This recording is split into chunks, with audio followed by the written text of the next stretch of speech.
Hi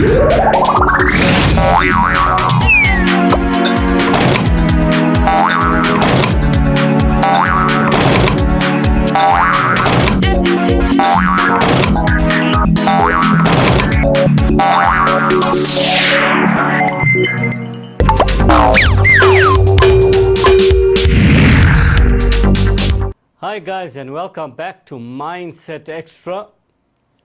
We are learning about support systems in animals. The last time we looked at the axial and the appendicular skeleton. We move on now with a little bit more detail about the skeletal systems in humans. First up, let's look at the key concepts that you need to master to get yourself ready and going in this section. Firstly, you need to look at the structure and function of bone, cartilage, tendons, and ligaments. Here, guys, what we need you to learn is how the structure is related to the function. In other words, structural suitability. Then we look at joints, not the type you thinking about at your age. No. That's not on here. Joints, we're talking about joints in the skeletal system. And here we look at fixed, partly movable, and freely movable or synovial joints. We then want to look at what functions do bones, joints, ligaments, tendons, and muscle carry out in locomotion. We move on. We look at muscle in more detail, and we look at antagonistic muscles, myofibrils, and their contraction. And last up, guys, we look at diseases affecting the skeleton. And we look at specifically rickets, osteoporosis, and arthritis. Although we may look at a few more, these are what are prescribed in the syllabus, or the curriculum as we call it. Let's get right into it. We start up with the bone tissue. When we did connective tissue, we discussed bone tissue as one of the connective tissues under the headings connective tissue. Today we're moving on into a little more detail into the microscopic structure of bone. First of all, as we discussed in the past, bone tissue had a rigid matrix, and its function is support and protection. How is this bone tissue suited for its function? Let's look at compact bone in a little more detail. What you see on the screen, guys, is a structure cross-section through compact bone. At the middle, as you can see, labeled the Haversian canal or the central canal. Around this Haversian canal, you can see there are concentric circles going right around, laid down. These dark areas that you see are the bone cells or osteocytes. I'm just going to add that there, osteocytes. And the concentric circles that you are seeing is known as the lamella. And this is what gives bone its hard, rigid structure because of the deposition of the lamella in this concentric circles around it. Now, what becomes a problem because of this is that the cells have a problem communicating with each other and receiving nourishment and removing waste products. What the beauty of this tissue is that it has overcome this problem in that it has tiny canals known as canaliculi that link the one osteocyte to the other. As you can see in this areas here, there's a little canaliculus there, all around the bone, and they connect the osteocytes with the Haversian canal as well. In this way, the cells can communicate with each other, and they can receive nourishment, and they can remove their waste products from the tissue as well. The matrix also has white and elastic fibers, and these fibers, white fibers, learning from our connective tissue, would give strength. And elastic fibers, obviously you should know that elasticity or elastic would give it flexibility. So because it has both white and elastic fibers, it would then therefore be flexible and strong. which we need in the bone. And as we mentioned earlier, the canaliculi allows for communication between the osteocytes in the hard matrix so that they can receive nourishment, etc. Just to show you again the diagram, haversian canal in the middle, lamella deposited in concentric circles, osteocytes in different areas, and canaliculi which connects the osteocytes with each other and with the haversian canal. We move on to cartilage. And guys, we're not going to go into the details of cartilage. We have done this under connective tissue. We've looked at the different cartilage. We've looked at where they are found. We looked at what they do there, and we looked at how they are suited. Today, in this particular lesson, what is important is only the suitability. So we're just going to discuss that briefly. Let's start up with hyaline cartilage. Hyaline cartilage has a strong and rubbery matrix which reduces friction at joints. Now, what's important at this point, guys, is that you need to understand how we relate structure to function. The function is to reduce friction at the joints. And how is it suited for that? It has strong and rubbery matrix. This is how we look at suitability. In other words, we relate the structure to the function. What is the job at hand? What does it have to do? It has to reduce friction. What does it have to do this? It has a strong and rubbery matrix to help it to carry out this function. As simple as that, guys. White fibrous cartilage is extremely tough. Obviously, coming from the word white fibrous, you would understand it will have a lot of white fibrous collagenous fibers. And this will help it to become strong and tough. And this helps to provide padding and also to act as a shock absorber. Last up, yellow elastic. Again, the word elastic should tell you that it has an abundance of elastic fibers which give it flexibility. For example, in the ears and in the epiglottis. In the ears, the pinna, remember, this part that we refer to, you and I commonly call our ears, is just one part of the ear. The ear has an outer part, a middle part, and an inner part. This outer part here, part of the outer area of the ear, is known as a pinna. And as you can see, I can move it in various different ways because it has elastic cartilage in that area. Humans do not use this function of the ear to turn it in different directions as do other animals. For example, predators and prey. The predators and prey twitch and turn their ears in different directions so that they can pick up sound from any direction. While an animal may be feeding, it would turn its ears facing back so that it would pick up any sound, the slightest sound. You know, if you are in a Kruger Park or you are in any game reserve, and if you are following animals, the slightest noise you make will alert the animals and they will run away. Because they can move their ears in different directions. Even when you are behind them, you think they can't hear you, but they're simply turning their ears in that direction to funnel the sound waves into their ears so they can hear better. Now, in our case, we do not use that function very greatly, but it is there. Let's move on. And the next up is tendons. Obviously, we need to look at the functions. This is also a type of connective tissue. Dense connective tissue, and this particular connective tissue, tendons, attach muscle to bone. They attach muscle to bone. As you can see in the picture there, the tendons here are attaching these muscles to the bone here of the calf. Also, we can look at another diagram showing similar issue. Here's another muscle, the biceps. And there's a tendon that connects the biceps to the bones of the arm, as you can see. So a tendon connects a muscle to a bone. Obviously, its function is to attach the muscle to the bone and to assist the muscle to bring about movement of that bone. Next up, ligaments. Also connective tissue. Fibrous connective tissue that attach bones to each other. That means they attach bone to bone.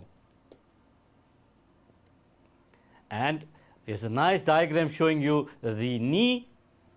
And in this case, you can see ligaments on the side, lateral, collateral ligaments there, in this area there, attaching this bone here to that bone on the top there. And we also have medial collateral ligaments on this side, doing it that way on the side. And obviously it's not labeled there in that area, the anterior cruciate ligament. The ligaments not only attach the bone to the bone, but they form a protective layer around the bone, and they restrict the extent to which the bone can move. At a joint, a bone has a certain degree of movement. The ligaments will limit or restrict the extent to which the movement is allowed. And if you go too far, then obviously the ligament will tear. This man standing in front of you has had both his knees done. I've had ACL, or anterior cruciate ligaments, done on both my knees playing soccer. I've torn both of them. So one thing you should learn as you're a developing youngster, you must try to strengthen the muscles around the knees. The reason for this, if you strengthen those muscles, they would take away some of the strain from the ligaments, and therefore you would not have problems as you grow up. And if you are playing especially on hard, flat surfaces, this is even more important. So try to do lots of knee exercises to build the muscles around the knee area so it can take away some of the pressure on the ligaments so that they are more protected, and hence you get more protected in the long term. You do not want to undergo the ACL op.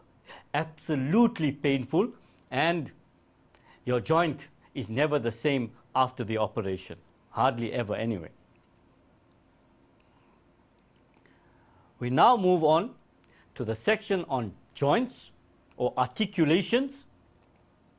Now first of all, let's look at the English meaning of the word joint. A joint is an area where things meet. In colloquial terms also, we're going to this joint or we're going to that joint, meaning we're going to the movies or we're going to the shopping center, we talk to each other. Again, think about it. The joint that we are talking about is an area where people would conglomerate, or they would meet, or they would collect. So the same way in the skeletal system, the joint is an area where two bones meet and articulate around each other in some way or the other, or move around each other in some way or the other. So where part of the skeleton meet, and what is this part of the skeleton? Is the bones that we are talking about, allowing varying amounts of mobility. In other words, in simple terms, yours and my words, it means allowing a certain degree of movement. They are classified by their structure and functions. We have three major types of joints in the body. The first one is immovable, and an example of that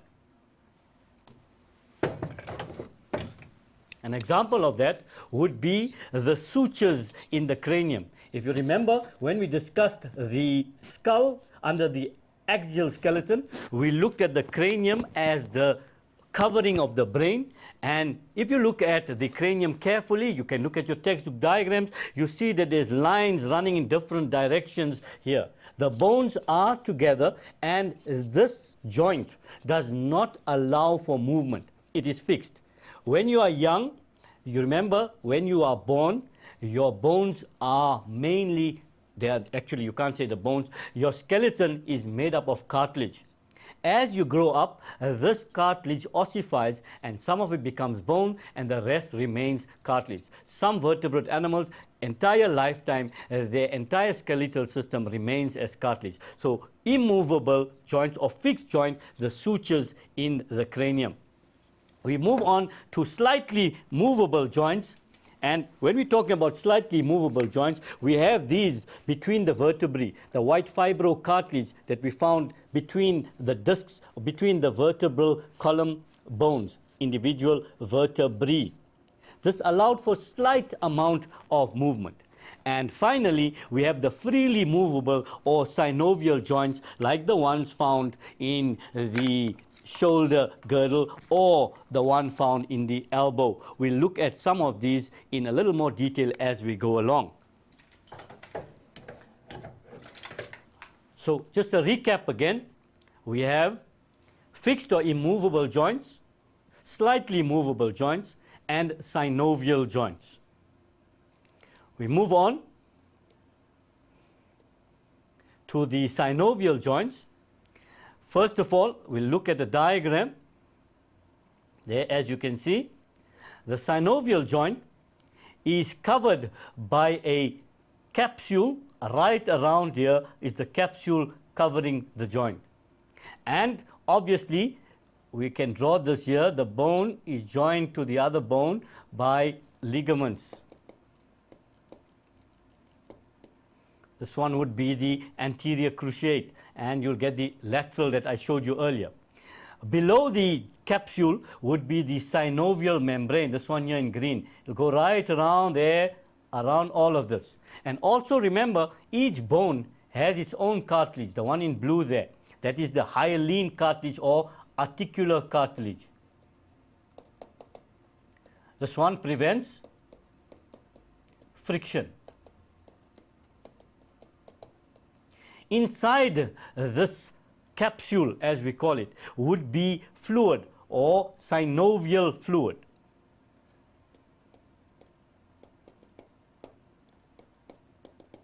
And the synovial fluid would also further reduce friction. Can you see how the bone is, or the skeletal system is compensating for areas where there could be friction between the bones? Because if the bone rubs against the other bone, obviously it would be extremely painful, but also the bone would wear away. And we don't want this to happen. So it has, on the outside, it has hyaline cartilage already. It has a ligament to keep the bone to a certain amount of movement. The entire joint is covered with a capsule. Below this capsule is a synovial membrane. Within the synovial membrane, the entire joint is filled with synovial fluid, which further reduces friction between the bones and allows for easy movement. You know, if your door in your house, etc., is squeaking, etc., what do? You add some oil. Why? So that it can move more freely, it can move more easily. So the same way, we have synovial fluid in our joints to keep it moist, lubricate it, and at the same time reduce friction between the bones that are found there. So again, just to recap some of the words that we've used, the joint capsule is the outer sleeve that will protect and holds the knee together if it's at the knee joint. It could be anywhere else. Below that is the synovial membrane that will line the capsule, and it secretes synovial fluid, and the fluid lubricates the joint, allowing it to move freely. Hyaline cartilage lines the ends of the bones, reducing friction there. So that's a typical synovial joint. You must be able to label a diagram like this, and or draw and label a diagram like this. You don't have to be an artist to do something like this. All we are asking you to draw is a simple representation to show that you know and understand the structures that are involved in a synovial joint. Let's move on. First one up is the pivot joint. The pivot joint has a ring of bone that fits over a protrusion or another bone to allow it to rotate around that one. Now I'm going to show you very quickly on the Mr. Bones, as we called him last week, a simple pivot joint where the atlas and the axis allows this pivot movement. One bone is rotating around the other one. And you can see that with myself as well, the pivot joint of the atlas and the axis. We also have a pivot joint between the radius and the ulna, where we can turn our hands around in different directions as well. This is what we are saying. We have one bone which acts as an axis around which the other bone, this one here, can turn. And that's the example that we spoke about. The axis is at the bottom and the atlas is above that. And this is the vertebra there, the first vertebra, the atlas, and it rotates around the axis. There's a protrusion there around which the atlas can rotate. So it's a pivot joint. We move on, and the next type of joint are hinge joints. And hinge joints, as the name suggests, very easy. As the name suggests, very easy. It's like opening and closing a door. And the perfect example, the one at the knee.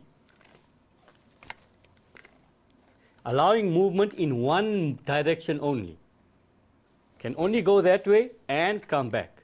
It cannot go up this way. If you do that, you're going to be breaking your bones and other structures with it. Okay? So hinge joint, allowing for movement in one direction. Example, the knee, and obviously also at the elbow.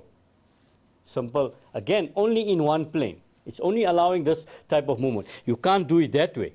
Only Steven Seagal in his movies does that to the criminals when he breaks their hands the other way, when you see the bones popping out that way. We can't do that. Very painful for us. There's an example. There's a hinge, as we would know a hinge at a door, etc. There's the joint in that area, obviously not showing you all the structures, the synovial membrane, etc. Just showing you the example. There's another example there, showing you a hinge joint. Moving on, we talk about gliding joints. As the name suggests, obviously, these are bones that slide over each other. Very simple. They slide over each other. They allow very little movement in all directions, however. And the example shown here, very simply, is the area of the wrist. And for that, we can also look at our friend, Mr. Bones again. And there we have the area that we are talking about. This wrist area here would be where the carpals, metacarpal, or the carpals slide over each other. Notice that the movement is very little, there's not much room for it, but it can move in different directions, as I'm going to show you now with my hand.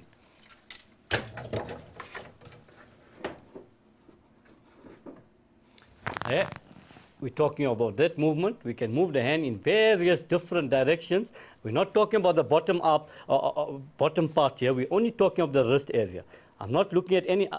I don't want you to worry about any other movement. I'm only talking about the wrist movement there. Okay? So just to recap, we would then be looking at 3 types or 4 types of synovial joints. They are pivot, rotational movements. We looked at hinge, one plane only.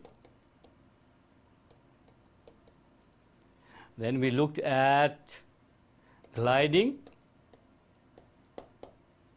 They slide over each other. One which we haven't discussed is the ball and socket joint. The ball and socket joint is a joint where the one end of the bone has a ball and the other one has a socket. This socket is lined with white fibro cartilage to make it like a padding, so it has less friction in that area, and the ball rotates around that particular socket in various ways. And we're going to look at the perfect example again here when we are looking at the ball and socket. Perfect. The head of the humerus forms a nice ball that fits into a cavity in the shoulder girdle, which allows us to move our hands in any direction. Obviously, we have the similar joint at the bottom of our pelvic girdle with the femur. The head of the femur fits into the acetabulum of the pelvic girdle. Unfortunately, most of us people, ordinary people like me and you, we can't move the leg in that direction. We can move the leg in a few possible directions, but people that become fit, etc., they can move that leg in various ways. Obviously, that would tell you something else about the skeletal system. With more exercise, we can make different areas of our body more flexible. And with this flexibility, we can achieve different activities. For example, in the sporting field of gymnastics, one needs to be quite flexible. Or if you look at the recreational art of ballet, the ballerinas, etc., have to be very flexible. They need to move their bodies in different directions, which ordinary people like you and I may not need on a regular basis. So those people train, they make those areas of their bodies more flexible so they can carry out different movements with their bodies. Remember also, there are people in whose bodies some bones remain cartilage. We also call some of these people double jointed, where you see some of your friends can take their finger and turn it right down to touch on this side. I wouldn't be able to do that. I'll probably break my bones. And the same with you. Don't try that at home.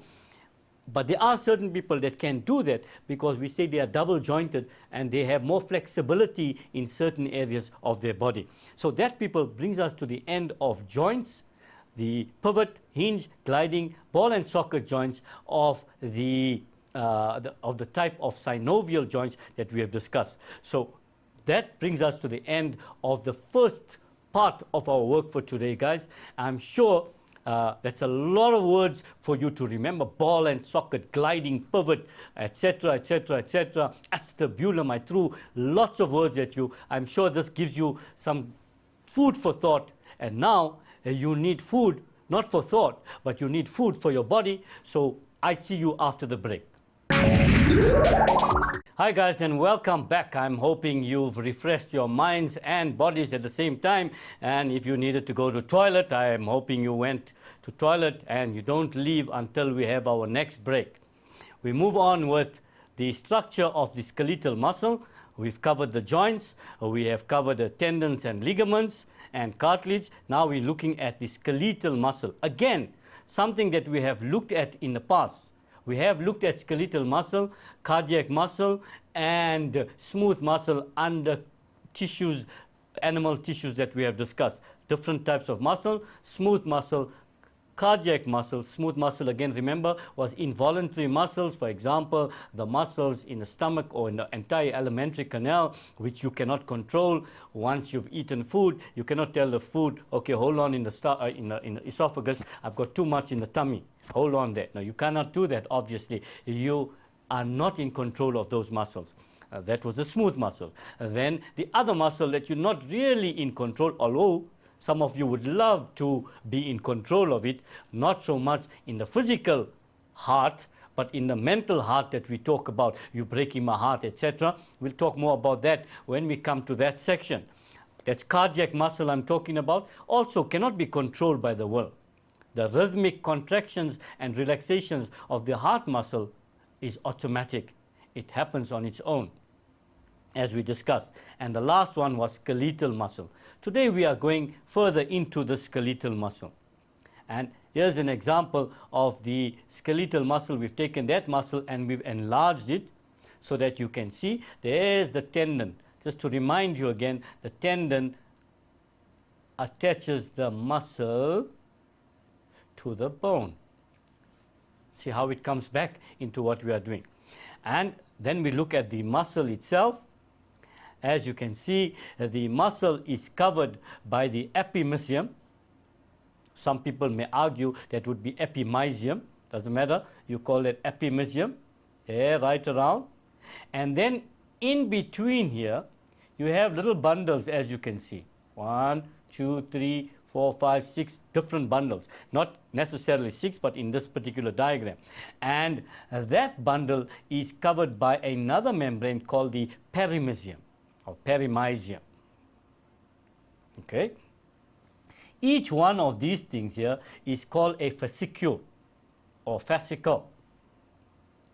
And this fascicle is made up of many muscle fibers. Each fiber is then covered by an endomysium. So from the outside, epimysium, then we have the perimysium covering the fascicle, and each bundle, each fiber is covered by the endomysium. As you can see, obviously, just like the rest of the body, muscles also need food and they produce waste, so there must be a blood supply to this muscle as well. We are going to take one of these muscle fibers and enlarge them. Notice that each fascicle is made up of many fibers. And if we take one of those fibers, we find each of these fibers are made up of sarcomeres, and the sarcomeres are made up of light and dark bands. These light and dark bands are made up of different proteins. And there we have a diagram showing you there as well. Taking the muscle, there's the muscle, there's the first thing there, there's the connective tissue. We're taking one muscle fiber. From there you can see the light bands and the dark bands. Each fiber is made up of what we call myofibrils, smaller fibers. And there we're taking that and we're enlarging that for you to show you a portion of this myofibril. And in this portion you'll see an M line, an A band, an I band, and a Z line. From one end to the other, that's a sarcomere, and that's what we looked at earlier. That is the structure of skeletal muscle. We need to know that in detail when we're discussing it. How does this muscle contract? The skeletal muscle that we are talking about, how does it contract? First of all, we said already that each muscle fiber consists of smaller units called myofibrils, which consist of protein filaments, myosin and actin. We spoke about the light bands and the dark bands. During contraction, the actin filaments slide between the myosin filaments. Therefore, the sarcomere, as we saw earlier, becomes shorter.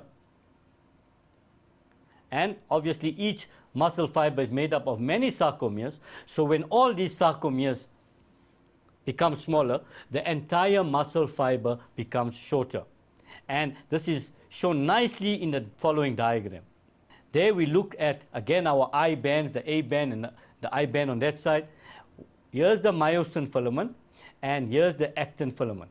Notice in this diagram, the muscle is relaxed. When the muscle contracts,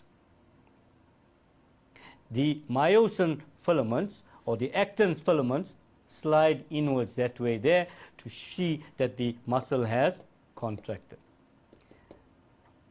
Now, the actual mechanism controlling this muscle contraction goes far beyond the scope of your curriculum. Obviously, there's a whole detailed mechanism involved when the actin and myosin slide into each other and the muscle contracts. For your studies, this is not necessary. Should you want to learn more about that, you would obviously read a little more or do some research on the internet to go into the actual, how does the energy get supplied? When does the muscle know it must stop contracting? When is a muscle tired? How long does it take for the muscle to recover from one contraction to the next, etc.? These are all much more details one would need to know as one goes further into university or wherever further you study in terms of muscle contraction. But for our studies, this much is what you need to know. Just to recap, when contraction takes place, the actin filaments slide between the myosin filaments and the sarcomeres become shorter. Because the muscle itself is made up of many sarcomeres, so when all these sarcomeres contract, the entire muscle fiber contracts at the same time, so it becomes shorter. This is what muscles can do. They can contract and they can relax. Okay? What types of movement do we have? First of all, muscles can cause flexion. That means bringing two parts of a limb together, bending at the joint, flexion. Bringing two parts together, flexion. Or extension, taking two parts further away from each other, straightening at the joint. Abduction, moving limbs away from the body. Abduction, moving limbs away from the body. And adduction, moving limbs towards the center of the body. So moving away from the center, moving towards. Abduction, adduction. And lastly, circumduction, the movement of a limb around a joint. When the limb moves around a joint, this is known as circumduction. These 4 or 5 different types of movements are brought about by muscles. That is, they can flex, they can extend, they can abduct, they can adduct, or they can circumduct. These are different ways in which muscles bring about movement. Remember, they're bringing about these movements, how? By contracting or relaxing. And we must understand that when this happens, different muscles are responsible for different movements in different parts of the body. We're going to go a little further to explain how this actually happens. How does a muscle work? And we're going to take an example of a set of muscles shortly. What can a muscle actually do? A muscle can only contract, and when it contracts, it exerts a pulling force on the bone to which it is attached. And this is what brings about the movement. So muscles can only pull. To make a joint move in 2 directions, you need 2 muscles that can pull in opposite directions. So we need a set of muscles to do this. And we call these antagonistic muscles because they work in opposite direction to each other. Antagonistic. One muscle contracts while the other one relaxes. And when this other one contracts, the first one that contracted would relax. So when the one contracts, the other one relaxes. And when this one contracts, the first one will relax. First of all, the origin of a muscle is where the muscle joins the fixed bone. That's the point of origin. And the point of insertion is where it joins the moving bone. On contraction, the insertion moves towards the origin. Let's look at that. When the biceps contracts, the bone of the radius and ulna are pulled upwards, and we have flexion. The biceps contracts, flexing the joint. At this time, each antagonistic muscle, each other one of the pair, the triceps on the outer part of the hand, relaxes. And when the triceps contracts, it pulls the bone down, then the biceps will relax. So the forearm is lowered. Again, if we want to flex, the biceps contracts, pulling the bones closer, flexion, and the triceps relaxes during this phase. And when we want to extend the arm, the triceps contracts, pulling the bone down, and the biceps at this stage relaxes.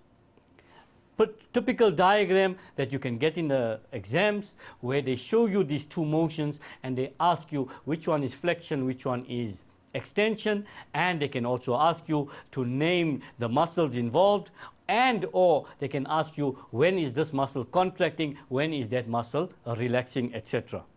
Next up, diseases affecting the skeletal system. And although the syllabus prescribes osteoporosis, rickets and arthritis, we are talking about our bodies here, so we want to know a little more. And the first one we talk about is a fracture, where it is a break of the bone. Where the bone breaks, we say it has fractured. Some are simple, some are complex. Simple fracture is at one point where the bone will break. Complex will involve more than one area where it has broken. Do not confuse a fracture with a sprain or a strained muscle. Those are different conditions which you can discuss at a later stage. Now, when a bone is fractured, it follows a certain pattern when it has to regrow or repair. First of all, the spongy bone forms in the first few days. Then the blood vessels regrow and the spongy bone hardens. Full healing can take up to 2 months. Sometimes it can take even longer than that. The younger you are, the quicker the bone will heal, because you are still young, energetic, and your body is still growing, so it becomes easier for that. As we can become older, then obviously all repair in all spheres, not only in the bone, but anywhere in our body, any repair is more long-lasting. It takes longer for this organ or this tissue or the structure to repair itself. An example of fractures, as you can see there, in that particular X-ray, and here in this X-ray here, this part here, sorry, where the bone has broken. There's the bone broken there. You can see the one is extending that way, and it has broken in this area here. Very interesting to keep those X-rays when you do have fractures or you have done an X-ray of the chest, etc., because you can use that to study different parts of the bone as well.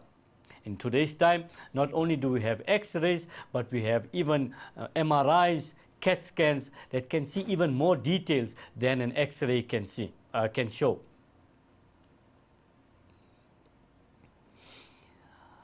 We move on. The first one is rickets in children, and this is mainly thought to be because of a lack of vitamin D. And guys, this is something we have discussed before under molecules. When we spoke about mineral salt, mineral nutrients, we spoke about a lack of vitamin D would bring about rickets. Now today we are talking about the skeletal system and one of the conditions you may suffer from. And there is a problem here, rickets in children, lack of vitamin D, and because of this, calcium is not deposited properly in the bones become soft, and the bones then bow or bend. And there's a typical photo showing a child with rickets. You can see because the bone is not hard enough, what is happening? There's bowing or bending of the bones in different ways. It can bend that way, it can bend this way, it can bend in various different ways, and that is what's happening there. In adults, by the way, the same condition is called osteomalacia.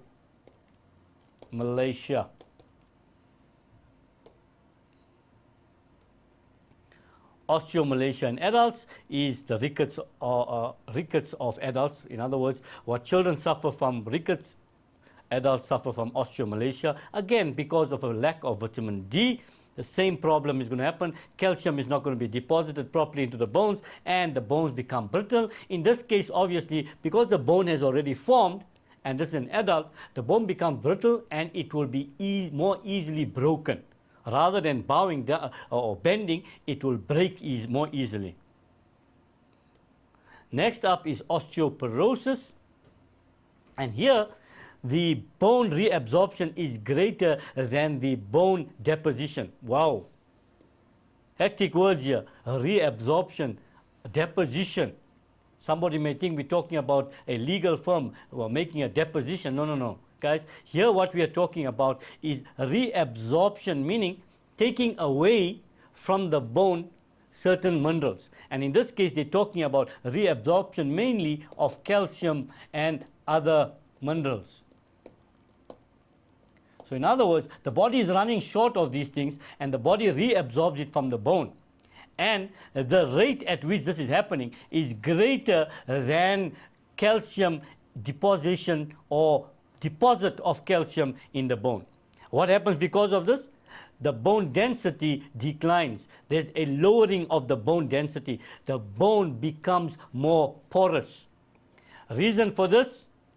One of the following: lack of estrogen in women, hormonal problems, lack of exercise, also to stress in the bones, inadequate intake of calcium and phosphorus especially. Remember again, guys, don't see your work as isolated pieces of work.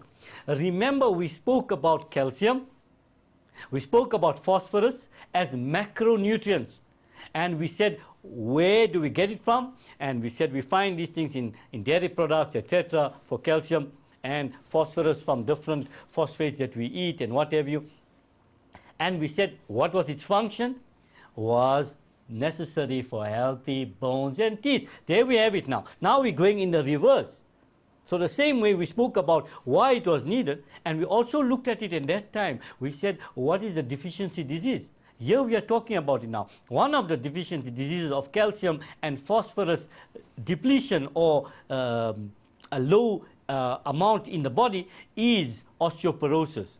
So what happens here, also another reason, is abnormalities of vitamin D metabolism.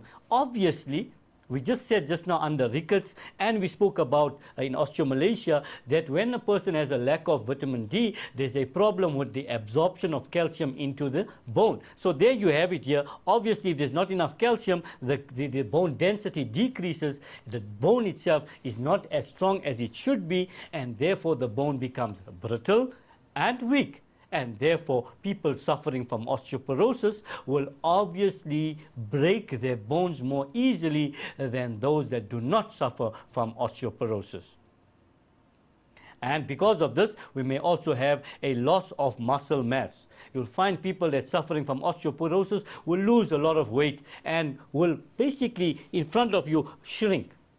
They're losing the muscle mass, and their bones become soft and brittle, and they break very easily, and they are prone to accidents.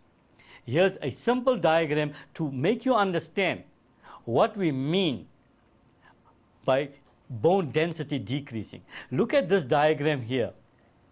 Can you see that the bone is compact, and the layers of deposition of calcium and other hard substances close together? And look at this one on this side.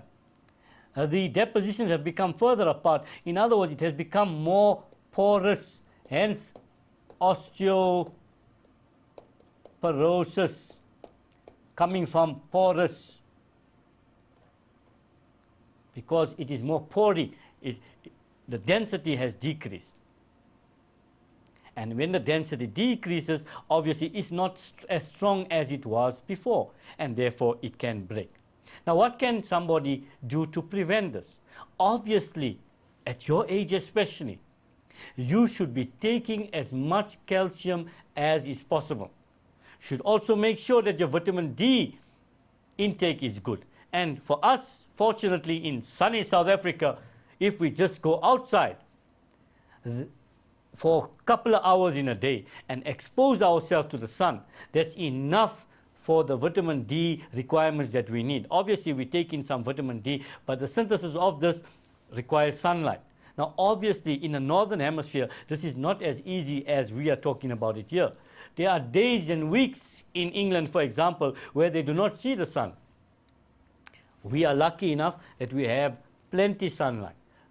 Even a day like today, a cold wintry day, the sun may be shining, and we can get sunlight. So make sure that you get enough sunshine, make sure that you have enough calcium, make sure you have enough vitamin D, make sure that you are staying healthy, you stop smoking, and all the other vices that we have.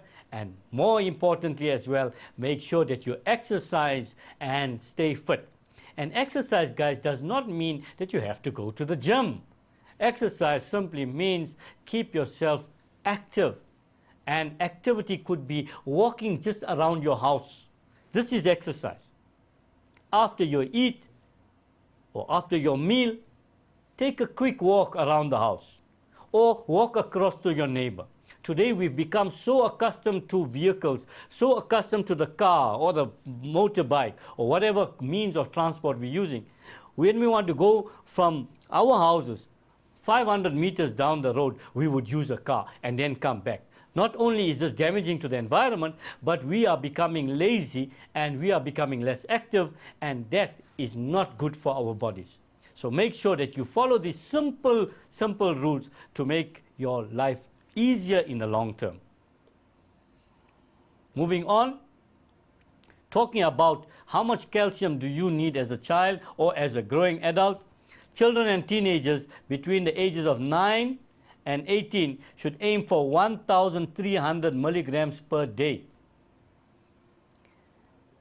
Glass of milk and each cup of yogurt has about 300 milligrams of calcium. One glass of milk and 1 cup of yogurt has 300 milligrams of calcium. Now, you are bright young children, so you can do the math. How much of milk or yogurt do you need to get 1,300 milligrams per day? You can do the math. Adults of 19 to 50 years of age should aim for 1,000 milligrams per day, because by that time the calcium depositions are already there, and now you just need to maintain it. So you need about 1,000 milligrams per day. Adults that are above 50 need 1,200 milligrams per day. Research has shown that the peak of calcium deposition in the body is the teenage years up to about 20, 22 years old. That the amount of calcium that the child or the growing person can absorb reaches its peak in that part of your life. So you're already at that stage. So you've got to make sure that you take in as much calcium as possible in this time, so that when you grow older and when the reabsorption is necessary, in other words, the calcium is taken back from the bone, you have surplus. Whereas if you do not do that now, later in life, the absorption rate of calcium into the bone actually decreases. So because of that, you'll have to take more calcium actually to replenish. A word of caution also to pregnant mothers. When you are pregnant,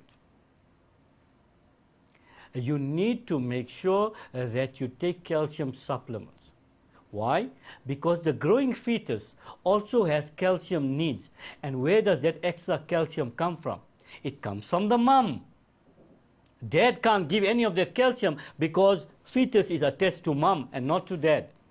So the mom needs to make sure that she takes extra calcium, so that that extra calcium that is being demanded by the fetus comes from the extra that she's taking. Or else, if she does not take extra, then it's going to come from her body. And where is our calcium depositions? In the bone, in the teeth. So if the mother doesn't take more calcium, then obviously the calcium will be reabsorbed into the bloodstream from the bones and the teeth, and this calcium would be taken up by the fetus. And obviously it has then taken away some of the reserves of the mom, and later she may have problems. So be very cautious when you deal with these things. Next up is osteoarthritis. Here there's a chronic inflammation of articular cartilage. Now we know from our discussion that would be mainly hyaline cartilage and even white fibrocartilage that is found at the end of bones at joints. Articular at the joint. So articular cartilage is cartilage that is found at joints. So there's an inflammation. Chronic meaning it is there all the time and it is becoming swollen or inflamed all the time. Chronic. It's not just coming for now, once-off thing, and then you forget about it, it goes away. Chronic means it's there all the time. So it can be normal age-dependent change. As one goes older, it could be part of their cycle. It can also be because of illness, pathology, because of age-related change again, or decreased blood supply, or trauma to the area. In other words, one would have had an injury in that area, and because of this injury, this situation can happen. Here's a case here. Here's the normal knee on the right-hand side. Look at how lovely the cartilage is there. And because of the loss of cartilage there, this person is now having a problem because these bones will start rubbing against each other, and when they rub against each other, friction, and the bone wears out and the person starts having problems there. The next one, rheumatoid arthritis, also usually affects joints, and how? Symmetrically on both sides equally. It may start by some joints and most frequently wrists, hands, elbows, shoulders, knees and ankles, and there you have it there on the diagram showing you the various areas where rheumatoid arthritis can affect a person. And these are just some pictures to show you the effects of rheumatoid arthritis. This one here showing you a hand, and the other one showing you the hand but in x-rays. Can you see the inflammation There, look at the inflammation at the joint area. Look at the inflammation there. Look at the inflammation in that area, in that area.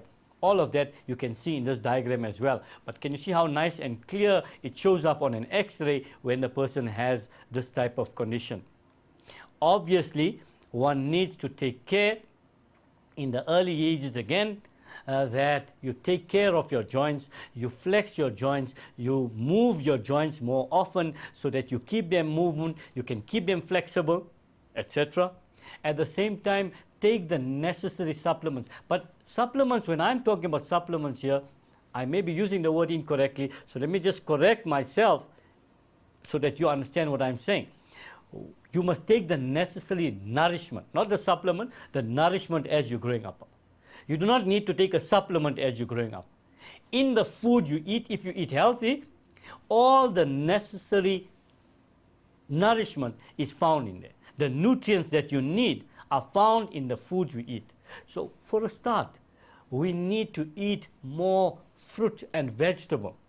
We need to eat more dairy products for certain calcium, etc. Again, you need to check your doctor, etc., to see what you need to have more of, when, and so on. Because sometimes some people may be allergic to certain things. Example, dairy products. Dairy products are good for us in terms of calcium, but a person that suffers from sinus, a person that suffers from migraine, etc., dairy products is something that they need to limit. So in their case, obviously they need to look for the calcium somewhere else. That's where the word supplement would come in. They will have to have something else to replace the dairy product that you and I would normally have for calcium. So they'll have to look for supplements. So in older age, we need to look at different supplements to enhance the intake of different nutrients that we are needing in the body. And at the moment, there are various medical, Western medical, and traditional medical natural supplements that one may take without side effects. There are various natural supplements that are in the market, but please don't get caught by adverts that give you promises that, you know, if you take this particular capsule, your joints will be healed completely. There is no quick fix anywhere, not in the body, not in life. Nowhere would there be a quick fix. You cannot just have a tablet or a supplement and think that something will go away. Whatever you have, even if you want to lose weight for that matter, when somebody wants to lose weight, you can't think, I'll take a pill and I will get thin immediately. Imagine if that was the case. Who would want to exercise? Who would go to the gym for hours, etc.? Who would not eat tons and tons of sugary substance? Plenty of us would do that, because then immediately after we have that, pop a pill, everything is fine. There's no such thing as a quick fix. So remember to take care of your body. Whatever you're doing, make sure that you are taking care of your body at all times. Your fitness, your exercise, the way you eat, all has a bearing in terms of your overall health. And a good healthy body is necessary for a good healthy mind. And you are in grade 10, in the first phase of your FET, you need to do 10, 11, and 12, and you want to do well to get to university, to further your studies. So you need a healthy mind, and for you to have a healthy mind, you must have a healthy body. Talking about a healthy body, I think you need something to go into your bodies, so I get you after the break. Hi guys, and welcome back. I'm hoping you had a nice refreshment in the break. Let's move on, and we continue with our diseases of the skeletal system. And remember, I said, even though the syllabus only requires you to learn about rickets, osteoporosis, and arthritis, we're taking it a little further. We learned a little bit about fractures and how the body repairs itself from fractures. Now we're looking at another type of disease, and that is known as gout. Some people call gout the rich man's disease. Gout is a condition that results from an overload of uric acid in the body. Uric acid is derived from nitrogenous waste in the body, and this will come mainly from proteins that we consume.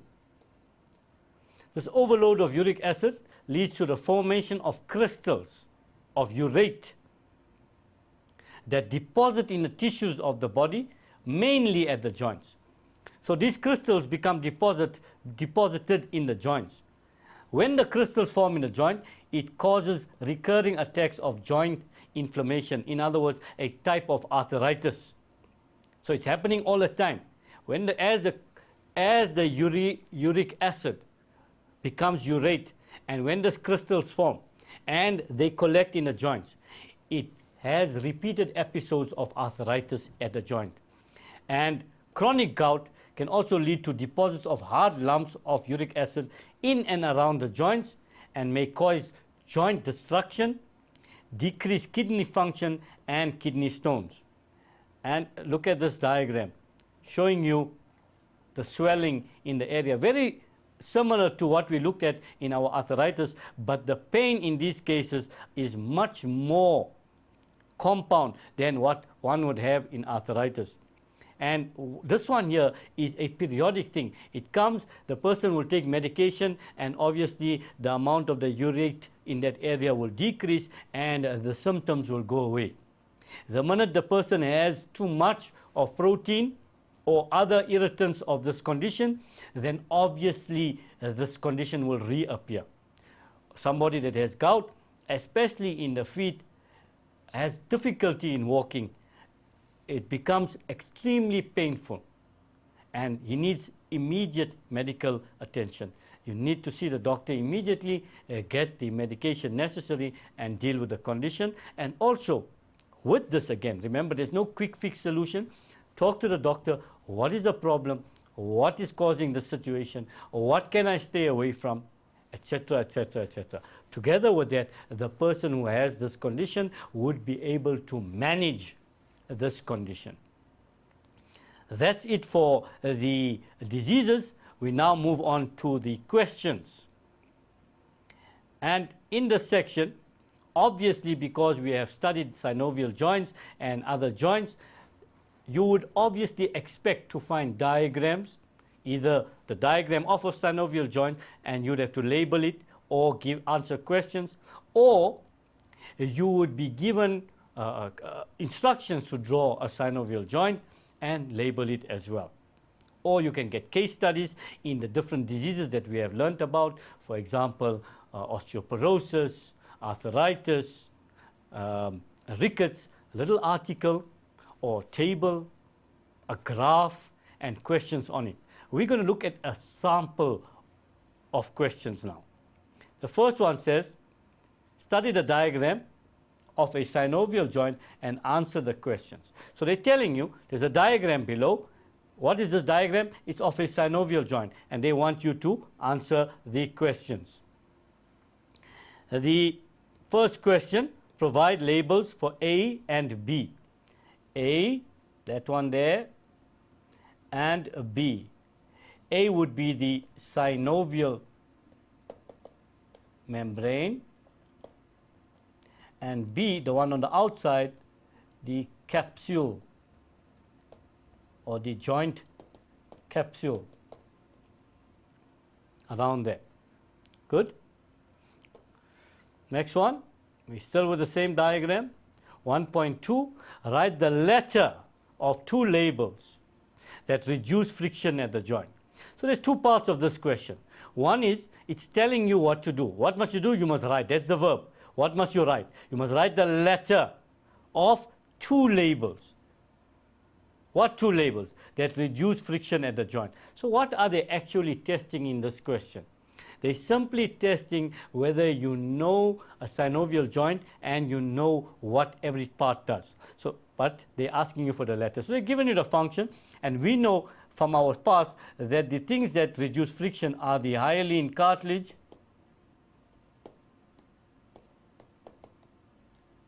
and obviously the synovial fluid. So we need to know which two letters. Obviously A and B are wrong because A and B we've already labeled them. E would be also on the outside of that, so we're not interested in that. Let's look at the diagram, and you can see there's the hyaline cartilage there around the bone there. that is F. So your first letter would be F, 1.2, 1.2. The first one would be F. And the second one, we must look for synovial fluid. There's a synovial fluid at the joint there in this area here, and that is C. So your two letters are F and C. Remember, if you wrote hyaline cartilage and synovial fluid, it would be marked incorrect because the instruction said the letter of two labels. Question 1 still. What is the purpose of ligaments at the joint? Obviously, one didn't even need the diagram to answer a question like this. It simply asks, what if you leave everything else out, what is the purpose of the ligament at the joint? Whether it's this joint, whether it is a joint of the elbow, whether it's a joint in the neck, whether it's a joint in the knee, etc., it doesn't make a difference. The point is, they want to know the function of the ligament at the joint.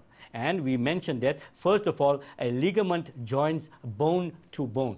So at that joint, the ligament joins these two bones together. At the same time, I said that the ligament also restricts the extent to which the movement is allowed in this joint. So the ligament protects and restricts movement in the joint. So one is it connects bone to bone, and two, it protects and restricts movement or the extent of movement at the joint. This is a lovely one. So study the diagram and answer the questions. Beautiful diagram, little beautiful lady, young lady playing the guitar, and they're showing you different areas there. Let's call that A, call that B, call that C, call that D. And they say, draw a table to indicate the different joints illustrated above and the degree of movement offered by each. So two skills here. One is obviously you need to know your work. The second skill is that of tabulation. So we must look at it. First of all, we must draw a table. You're going to use a ruler for all of this, obviously.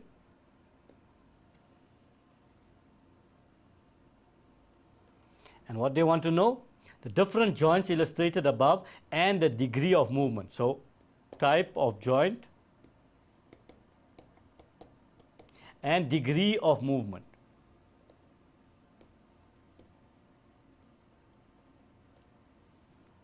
Let's go back up. Let's just start there. That one would be, yes, that's a pivot joint. Good. Pivot joint. And the degree here is a rotational movement. This one here at the wrist, gliding, and movement, slight movement we should say, slight movement in all directions. Then there on top, that one, yes, that's it, ball and socket. Free movement in all directions. And the last one there, one we've looked at in detail, that's the hinge joint, movement in one plane only.